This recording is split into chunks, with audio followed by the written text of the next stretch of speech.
Magandang balita po ito. Tinitiyak ng Department of Budget and Management o DBM ang suporta para sa competitive salary for Filipino teachers. Ang Department of Budget and Management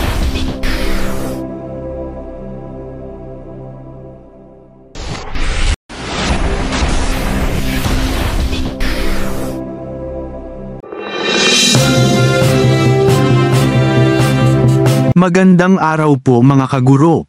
Magandang balita po ito. Tinitiyak ng Department of Budget and Management o DBM ang suporta para sa competitive salary for Filipino teachers. Ang Department of Budget and Management ay nakatuon sa pagsuporta sa mga hakbang na naglalayong magbigay ng mapagkumpetensyang kabayaran para sa mga guro na Filipino. Pinuri ni Budget Secretary Amina Pang-Andaman ang mga tagapagturo ng bansa na tinawag silang mga unsung heroes na patuloy na nagbabago ng buhay at komunidad sa pamamagitan ng kanilang passion, hard work, at dedikasyon.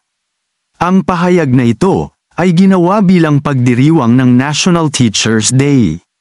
Binigyang diin ni Secretary Pang-Andaman ang kahalagahan ng paglikha ng isang environment kung saan nararamdaman ng mga guro ang pagpapahalaga at kapangyarihan upang ipagpatuloy ang kanilang marangal na misyon.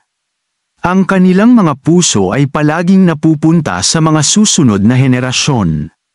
Ipagdiwang natin ang mga change makers na ito para sa kanilang patnubay at suporta, ang siyang nagbibigay kapangyarihan sa atin na magsikap para sa kadakilaan at malampasan ang mga hadlang, sabi ni Secretary Pang-Andaman. Pinasalamatan din niya ang lahat ng mga tagapagturo sa publiko at pribadong institusyon para sa kanilang pagsisikap sa paggabay at pagtuturo sa mga mag-aaral, lalo na ang pagbibigay parangal sa mga nasa malalayong lugar sa bansa.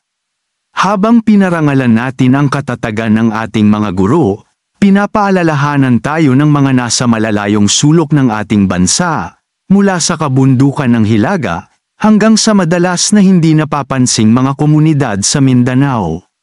Ang mga magigiting na individual na ito ay tumatahak sa mga taksil na landas, humaharap sa ulan at putik upang matiyak na walang maiiwan na estudyante. Ang kanilang napakahalagang pangako ay nagniningning sa madilim na panahon, lalo na sa panahon ng pandemya, kung kailan ginawa nila ang mga hamon sa mga pagkakataon upang pasiglahin ang kanilang mga mag-aaral ng may pag-asa, pagbabahagi niya. Idinagdag ni Budget Secretary Pang-Andaman na ang DBM ay nananatiling nakatuon sa pagsuporta sa mga tauhan ng pampublikong paaralan sa pamamagitan ng mga hakbangin na nagpapahusay sa propesyonal na pag-unlad at nagsisiguro ng competitive compensation.